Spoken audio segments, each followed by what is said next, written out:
आप देख रहे हैं न्यूज 18 राजस्थान।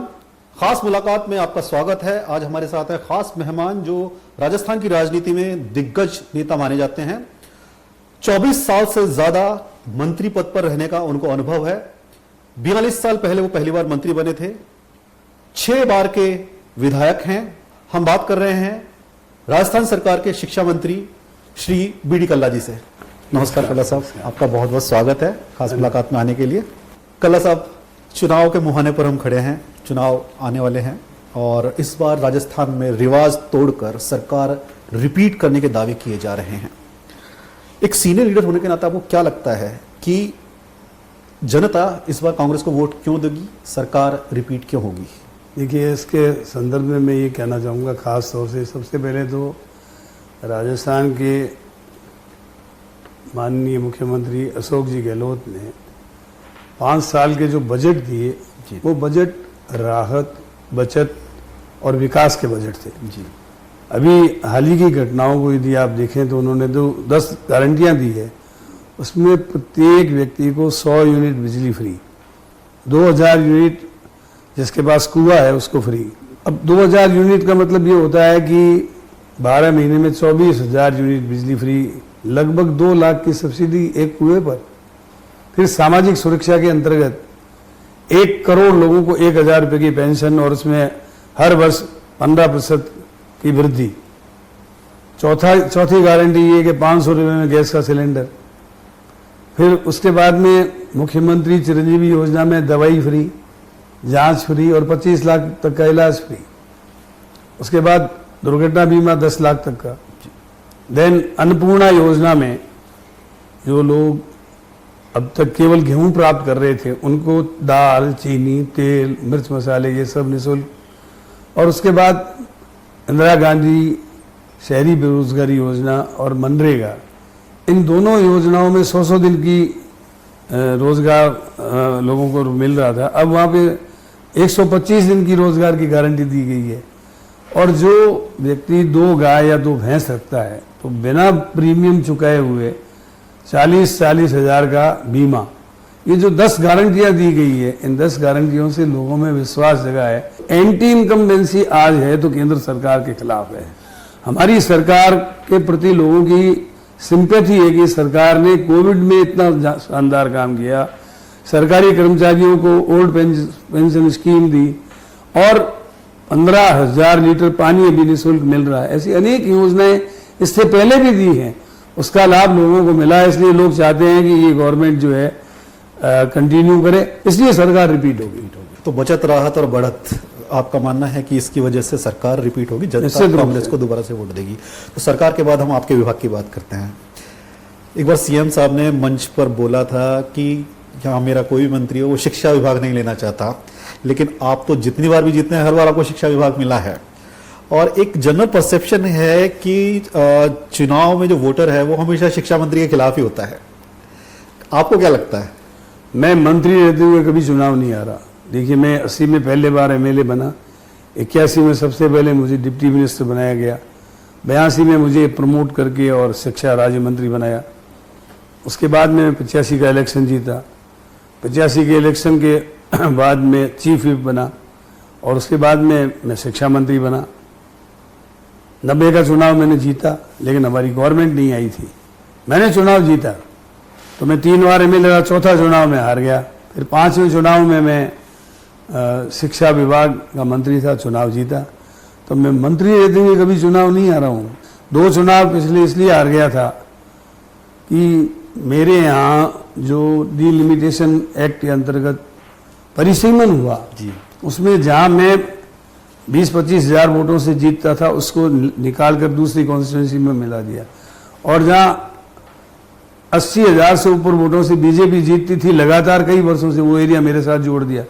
और फिर मेरे बहनोई स्वर्गीय गोपाल जी जोशी जो पहले कांग्रेस में थे, कांग्रेस के एमएलए रहे हुए थे, कांग्रेस के उपाध्यक्ष थे, उनको मेरे सामने खड़ा कर दिया। तो इसके कारण से तिबरिये लग गए और मैं पिछला 2 इलेक्शन हार गया। लेकिन फिर उसके बाद पिछला इलेक्शन जो था, मैंने लोगों से कहा मैं चुनाव नहीं लड़ूंगा, मैं चुनाव जीतने के लिए लड़ना चाहता हूँ, हारने के लिए नहीं। तो लोगों ने कहा नहीं, इस बार आपको चुनाव तो पहली लिस्ट में आपका नाम भी नहीं था। हाँ नहीं था, और मैंने भी कह दिया था जिसको चुनाव में टिकट मिलेगा उसको सपोर्ट करूंगा, लेकिन फिर पार्टी ने गंभीरता से विचार करके और मेरे को टिकट दिया और मैं बीकानेर की जनता के आशीर्वाद से जीत के आया। और आप देख रहे हो इन 5 सालों में हमने काफ़ी जनता का, राजस्थान का भी काम किया है। इस बार 2 गवर्नमेंट कॉलेज, डूंगर कॉलेज और MS कॉलेज पता नहीं कब खुले थे, लेकिन इस बार 2 गवर्नमेंट के कॉलेज मैंने मुरलीधर व्यास नगर और एक गंगा शहर और बीना शहर में जवाहर स्कूल के पीछे के स्थान पर हमने बनाए।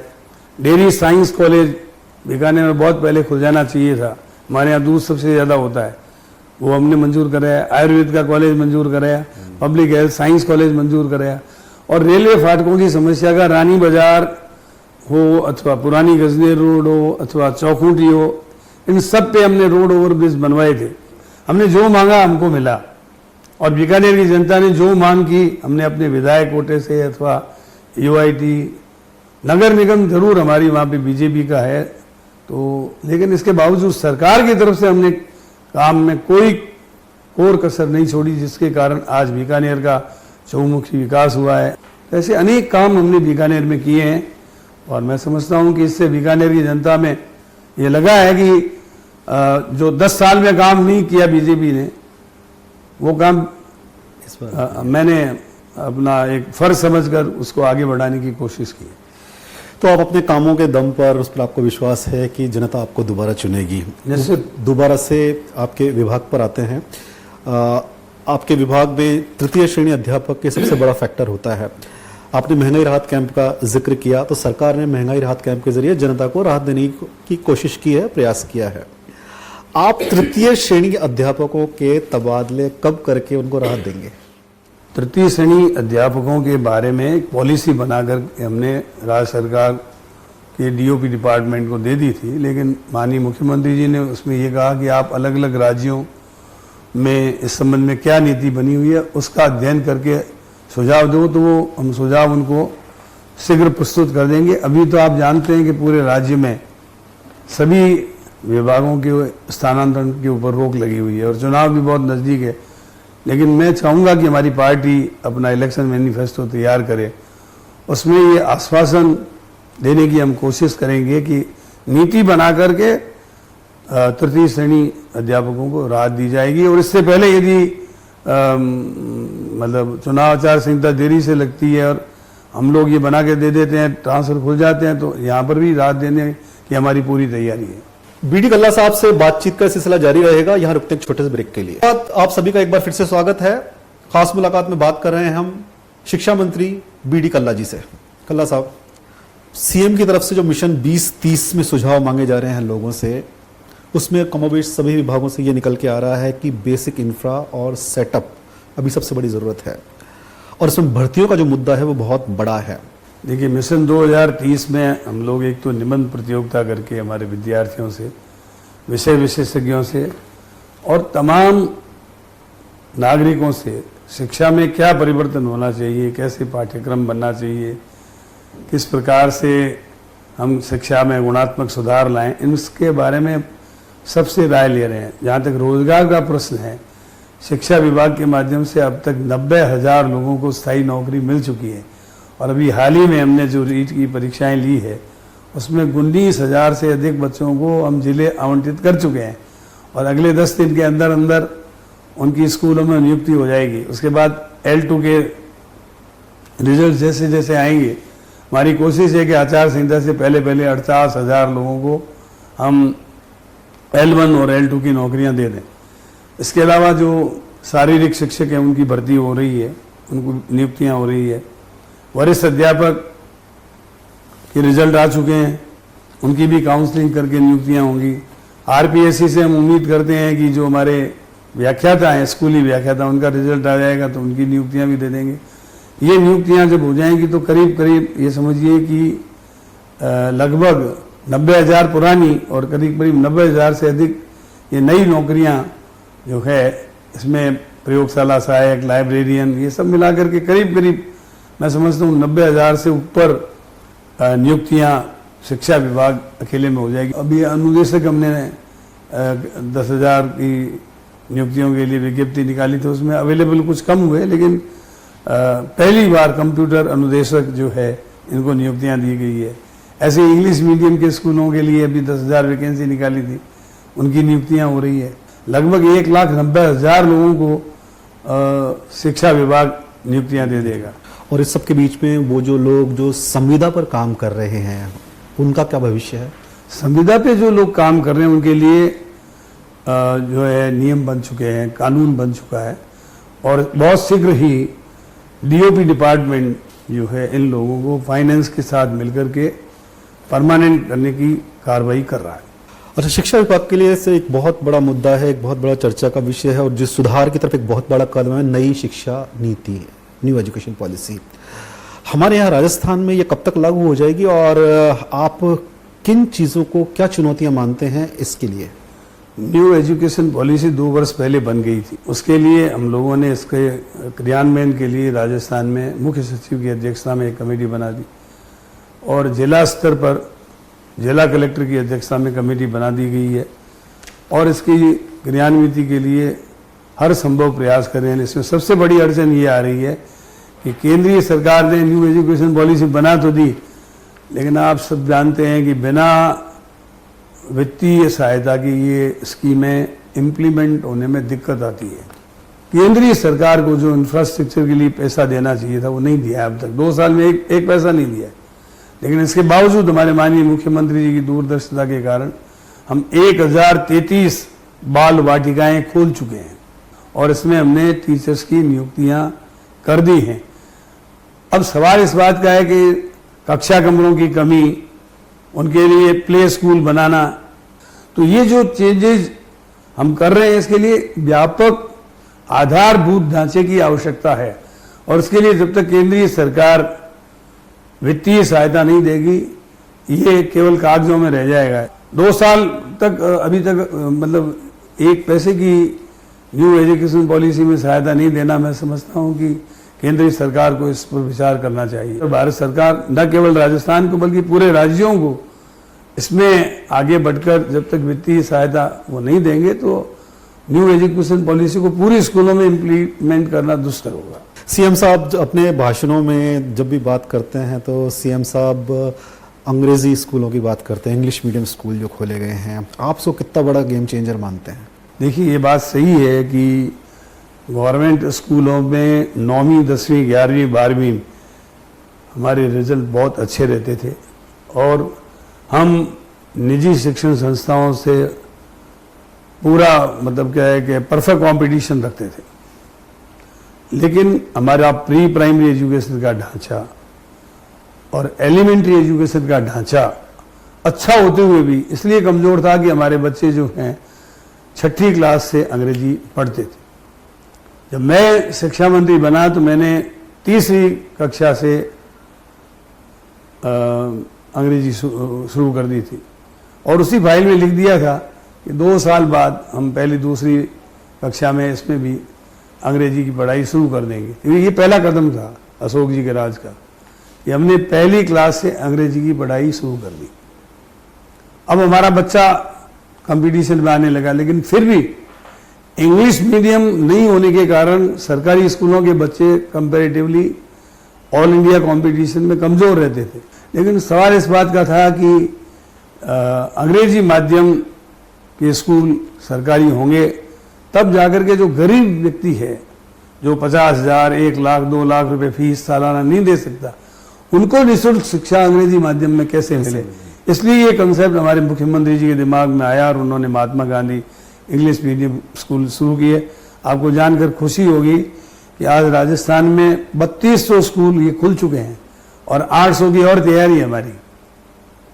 इन स्कूलों का प्रभाव देखिए, आपके जयपुर के विद्याधर नगर में 30 सीटों के लिए 2600 एप्लीकेशन आई और लॉटरी से 30 व्यक्तियों का उसमें एडमिशन हुआ। उसमें ना तो मेरी सिफारिश चली ना और किसी की सिफारिश चली, लॉटरी की सिफारिश हुई और लॉटरी से उन बच्चों के एडमिशन हुए और लोगों ने बहुत सराहा। तो ये एक मतलब ट्रांसपेरेंसी के साथ हमने स्कूलों में एडमिशन किए और इसकी मांग इतनी आई कि आप गांव-गांव में महात्मा गांधी इंग्लिश मीडियम के स्कूल खुले और इसका अच्छा सार्थक परिणाम अभी तो नहीं, लेकिन 10 वर्ष बाद आप देखेंगे कि हमारे गांव के लोग, गरीबों के लोग डॉक्टर बनेंगे, इंजीनियर बनेंगे, आरएएस ऑफिसर बनेंगे, आईएएस ऑफिसर बनेंगे, और हम कह सकेंगे कि हमने एक अंतर्राष्ट्रीय भाषा का विकास किया। हमारी भाषा का विकास तो हम करेंगे ही करेंगे, लेकिन आज अंतर्राष्ट्रीय प्रतिस्पर्धा का युग है। आज वर्ल्ड बैंक या इंटरनेशनल मॉनेटरी फंड कोई पोस्ट निकालते हैं, उसमें सारा वर्ल्ड अप्लाई करता है, सारे संसार के लोग उसमें एप्लीकेशन देते हैं। उसमें हमारा बच्चा यदि कम्पीट करता है तो हमको गर्व होता है कि हमारा विद्यार्थी, हमारे प्रदेश का विद्यार्थी आज वर्ल्ड बैंक में काम कर रहा है, इंटरनेशनल मॉनेटरी फंड में काम कर रहा है, यूएनओ में काम कर रहा है। तो इस तरह के स्टैंडर्ड के बच्चे सरकारी स्कूलों में तैयार होंगे, तब हमें ज़्यादा खुशी होगी। खास मुलाकात में यह वक्त हो गया एक छोटे से ब्रेक का। ब्रेक के बाद फिर से हाजिर होते हैं। के बाद आप सभी का एक बार फिर से स्वागत है। खास मुलाकात में आज हम बात कर रहे हैं राजस्थान सरकार के शिक्षा मंत्री बीडी कल्ला साहब से। कल्ला साहब, आप बीकानेर से आते हैं। बीकानेर की अगर बात करें तो वहाँ अभी 3 सीटों पर बीजेपी है, 3 सीट कांग्रेस के पास है और 1 सीपीआईएम के पास में है। आप इतने लंबे अनुभव के साथ आने वाले एक राजनीतिज्ञ हैं। इस बार आपको क्या लगता है, जबकि उधर राजेश्वर डूडी, उनकी तबीयत भी ठीक नहीं है, बीकानेर में आप कांग्रेस का क्या देखते हैं? देखिए, हम सबसे पहले तो भगवान से प्रार्थना करते हैं कि रामेश्वर जी जल्दी ठीक होकर हमारे बीच में आए। जहाँ तक आपने राजनीतिक ये प्रश्न किया है, उसमें 7 सीटें हैं हमारे यहाँ। तो जो गारंटियाँ माननीय मुख्यमंत्री जी ने दी है, ये 7 विधानसभा क्षेत्र में बिना किसी भेदभाव के लागू हुई है। उसका असर गाँव में है। हमारे यहाँ डूंगरगढ़ है, तो डूंगरगढ़ में जो हमारे कुएँ हैं, उन कुएँ वालों को 2-2 हज़ार यूनिट बिजली फ्री मिल रही है। उन्होंने कभी सोचा भी नहीं था। तो जो भी पक्ष और विपक्ष के लोग हैं वो राजी हैं कि भाई मुख्यमंत्री जी ने हमारा काम किया है। हमारे जो टिकट जो बटेंगे वो सर्वे के आधार पे बटेंगे, और पार्टी अच्छी तरीके से सर्वे करके विनिंग कैंडिडेट को टिकट देगी। तो मुझे पूरा विश्वास है कि 7 सीटें बीकानेर की आ जाए तो कोई अतिशयोक्ति नहीं होगी। आपने कहा कि मुख्यमंत्री जी ने जो दिया है वो बिना भेदभाव के दिया है, पार्टी पॉलिटिक्स से ऊपर उठ करके।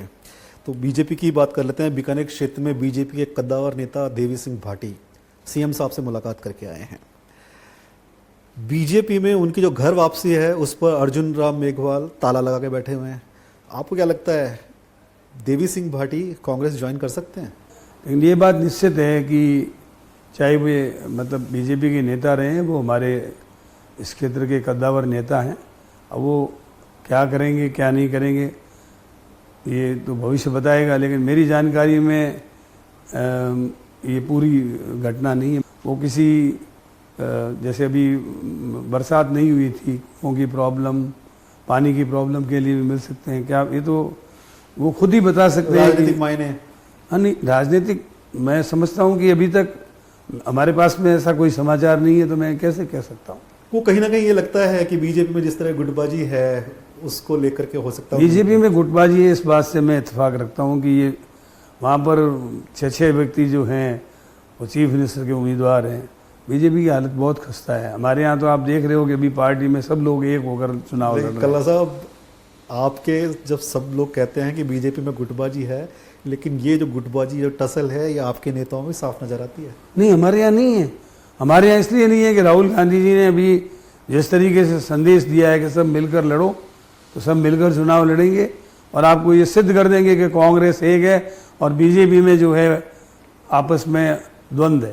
तो आप कह रहे हैं कांग्रेस में गुटबाजी नहीं है, तो पार्टी की बात छोड़िए, हम आपके विभाग की बात करते हैं। आपके शिक्षा विभाग में आपके जो राज्य मंत्री हैं जाहिदा खान, क्या आपके और उनके बीच में सब कुछ ठीक ठाक है? सब कुछ ठीक ठाक है। उसका कारण ये है कि जिस समय वो राज्य मंत्री बनी तो उनको हमने अलग से काम दे रखा है, समग्र शिक्षा जिसको समसा बोलते हैं, उसका काम वो इंडिपेंडेंटली देख रही है। मैं अपना काम इंडिपेंडेंटली देख रहा हूँ। बाकी कुछ फाइलें जो हैं हमारे एस्टेब्लिशमेंट की, उनके थ्रू हमारे पास आती है, लेकिन कहीं किसी बात को लेकर 0.01% भी विवाद नहीं है। और मैं बल्कि वक्तन वक्तन उनको काम मेरे से जो सीखना चाहती है सिखाने का पूरा प्रयास करता हूँ। मैंने इनके पिताजी जो थे उनके साथ काम किया हुआ। हम लोग कैबिनेट में, मैं शिक्षा मंत्री था तो हेल्थ मिनिस्टर रहे, हमारे अन्य विभागों के मंत्री थे, बहुत समझदार सुलझे हुए थे। उनका एक किस्सा बताता हूँ। लूणकरणसर में बादल फट गया था, बाढ़ आई, हम लोग गए तो एक गांव में कम से कम 13 फुट पानी चढ़ा हुआ था। तो हम एक मंदिर के ऊपर खड़े थे और देख रहे थे, तो मेरा हाथ पकड़ के खींचा, ये डूबना है क्या, देख लिया बस चलो जल्दी से। मैंने कहा मेरे को तैरना आता है? कि नहीं तैरना आता है तो मेरे को नहीं आता, तुम निकलो यहाँ से। तो बहुत बड़े भाई की तरह थे। तो हमारी तो वो भतीजी हैं, उनमें कोई टसल का सवाल ही नहीं है। कल एक चीज और बड़ी चर्चा में रही है आपकी, अभी चुनावों से ठीक 6 महीने पहले आपने अपना सरकारी बंगला है वो खाली कर दिया था। अब जानना चाहते हैं कि ये कोई टोटका था या कोई मैसेज देना चाहते थे, कोई संदेश टाइप था क्या आखिरकार? आपने वो बंगला खाली क्यों किया? देखिए, बंगला इसलिए खाली किया कि हमारे नेता राहुल गांधी जी से, जो चुने हुए प्रतिनिधि थे, उनसे केंद्रीय सरकार ने बंगला, हमने प्रोटेस्ट में बंगला खाली किया। और टोटका कुछ भी नहीं था। मैं तो इस बंगले में जब भी, जैसे 81 में आया, 85 का चुनाव जीता, 85 के बाद फिर मैं चीफ व्हिप और मंत्री रहा, चुनाव जीता, 90 का चुनाव भी जीता। लेकिन हमारी गवर्नमेंट नहीं आई, मैं मंत्री नहीं रहा, लेकिन चुनाव जीता था। मैं तीनों चुनाव लगातार जीता। लेकिन उसके बाद गवर्नमेंट नहीं आने के कारण ज्योति नगर में शिफ्ट हुआ। तो टोटकेबाजी कुछ भी नहीं थी। मकान बहुत शुद्ध है। मैंने इसमें बील पत्र लगा रखे हैं, कई तरीके के पेड़ लगा रखे हैं। हमारे यहाँ हर नवरात्रि में अखंड रामायण होता है, सावन में रुद्राभिषेक रोज होता है। तो बंगला तो बहुत अच्छा है। लेकिन प्रोटेस्ट में हमने ये बताने की कोशिश की कि लोग हारने के बाद में भी बंगला खाली नहीं करते हैं। मैंने मंत्री रहते हुए बंगला खाली किया है, क्योंकि हमारे नेता से अलोकतांत्रिक तरीके से मकान खाली किया। अब तो वापस आ गए हैं। हाँ, वापस आएंगे तो आप भी आएंगे? हाँ, निश्चित रूप से, क्यों नहीं। जब आपने देखा होगा कि शुरू में जो है, मैं वहाँ पर बंगला जब तक अलॉट नहीं हुआ था तो मेरे लड़के के मकान में रहता था। फिर जीत कर आएंगे, फिर आएंगे सिविल लाइन्स में, क्यों नहीं आएंगे। अभी जब आप कैंडिडेट्स की बात कर रहे थे तो ये बात कर रहे थे कि जीता उम्मीदवार हो। एक आपका बयान आया था, इसी से रिलेटेड था, कि मैं तो चुनाव लड़ूंगा, अभी मेरी उम्र सिर्फ 73.5 साल है। तो क्या राजनीति में एक आखिरी लिमिट होनी चाहिए उम्र की? कोई उम्र सीमा होनी चाहिए?